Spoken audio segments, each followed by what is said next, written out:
Madrasah Aliyah Ar-Rahmah adalah salah satu dari sekian banyak madrasah aliyah yang ada di Kabupaten Kediri. Madrasah yang beralamatkan di Jalan Kyai Haji Hashim Asy'ari, nomor 9, Dusun Gendis, Desa Purwotengah, Kecamatan Papar, Kabupaten Kediri ini didirikan di bawah naungan Yayasan Pendidikan Islam Ar-Rahmah.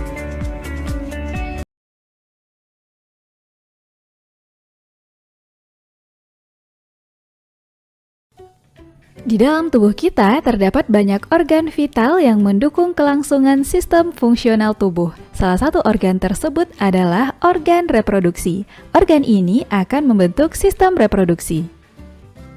Nah teman-teman, kita tahu setiap jenis kelamin laki-laki dan perempuan memiliki bentuk, struktur, dan fungsi organ reproduksinya masing-masing. Kita akan membahasnya satu persatu. Pertama, struktur dan fungsi organ reproduksi pada pria.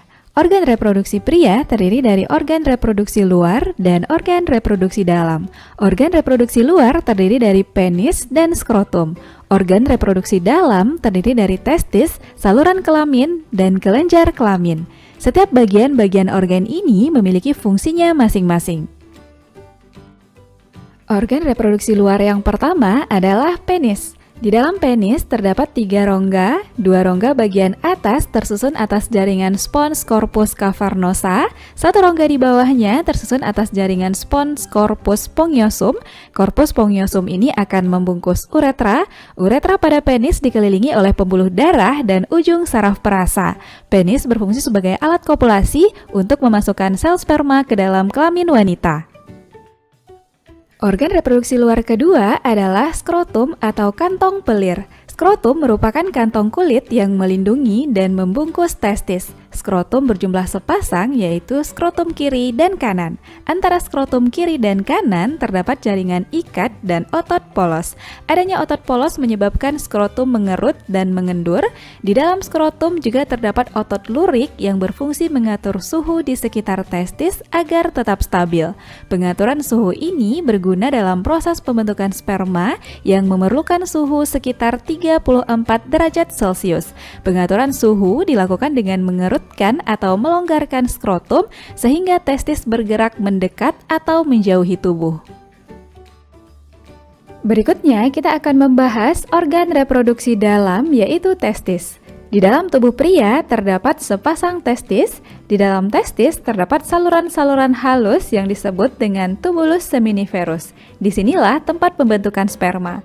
Jadi, testis berfungsi untuk memproduksi sperma melalui proses spermatogenesis dan juga memproduksi hormon testosteron. Organ reproduksi dalam selanjutnya adalah saluran kelamin. Saluran kelamin pria terdiri dari epididymis, vas deferens, saluran ejakulasi, dan uretra. Secara keseluruhan, saluran kelamin ini berfungsi menyalurkan sperma dari testis keluar tubuh melalui penis. Nah teman-teman, inilah struktur testis dan saluran-saluran yang ada di sekitarnya. Nomor 1 merupakan vas deferens sebagai saluran yang dilalui sperma dari epididymis menuju vesicula seminalis atau kantong sperma. Nomor 2 adalah vas efferens, saluran yang mengeluarkan dan menyalurkan sperma ke epididymis. 3. Epididymis sebagai tempat pematangan dan penyimpanan sperma sementara. 4. Lobulus sebagai kantong testis melindungi tubulus seminiferus. Dan nomor 5 adalah tubulus seminiferus sebagai tempat pembentukan sperma. Dan bagian organ reproduksi pria terakhir adalah kelenjar kelamin. Kelenjar kelamin berfungsi untuk menambahkan cairan-cairan kelamin sehingga berguna untuk mempertahankan hidup dan gerak sperma. Cairan tersebut dihasilkan oleh vesicula seminalis, menghasilkan cairan yang berfungsi sebagai sumber energi dan untuk memudahkan gerak sperma. Cairan ini juga menormalkan keasaman saluran reproduksi wanita. Kelenjar prostat menghasilkan cairan yang bersifat basa pada sperma. Cairan ini mengandung kolesterol, garam, dan fosfolipid. Kelenjar koper atau bolburetra menghasilkan cairan yang bersifat basa. Kelenjar ini berhubungan langsung dengan uretra. Kedua, struktur dan fungsi organ reproduksi pada wanita. Sama halnya dengan organ reproduksi pria, organ reproduksi wanita terdiri dari organ reproduksi luar dan dalam. Organ reproduksi luar terdiri dari vulva dan labium, sedangkan organ reproduksi dalam terdiri atas ovarium, oviduk, uterus, dan vagina.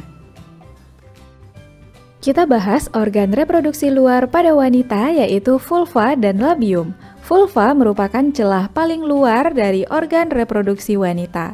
Pada bagian vulva terdapat saluran reproduksi dan saluran urin. Pada daerah dekat saluran kelamin terdapat himen atau selaput darah. Himen banyak mengandung pembuluh darah. Labium merupakan bagian yang membatasi vulva. Ada dua macam labium, yaitu labium majora terletak di bagian luar dan labium minora terletak di bagian dalam. Antara labium majora dan minora bagian atas terbentuk tonjolan kecil yang disebut klitoris. Pada klitoris terdapat corpus cavernosa yang banyak mengandung pembuluh darah dan ujung saraf. Selanjutnya, organ reproduksi dalam pada wanita. Organ dalam pertama, vagina. Vagina merupakan saluran akhir reproduksi wanita yang bermuara di vulva. Vagina menghasilkan banyak lendir yang diproduksi oleh kelenjar Bartholin. Lendir berguna saat koitus dan mempermudah kelahiran bayi. Jadi, vagina berfungsi sebagai saluran keluar dari rahim, baik pada saat haid maupun melahirkan.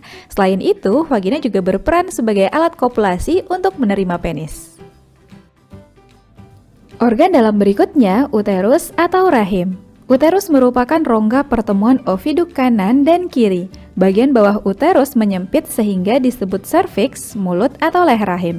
Bagian luar uterus dibatasi oleh dinding endometrium yang banyak mengandung pembuluh darah. Dinding ini akan menebal saat terjadi kehamilan.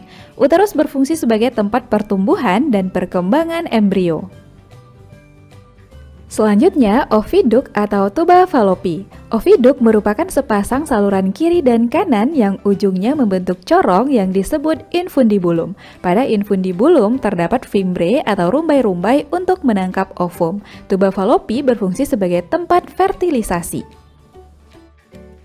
Dan organ reproduksi bagian dalam terakhir adalah ovarium. Ovarium terdiri dari ovarium kanan dan kiri. Ovarium berfungsi sebagai penghasil sel telur atau ovum. Nah teman-teman, inilah catatan untuk setiap organ reproduksi pada pria dan fungsinya sesuai pembahasan kita sebelumnya. Dan berikut ini catatan untuk setiap organ reproduksi wanita beserta fungsinya. Bisa dipahami ya?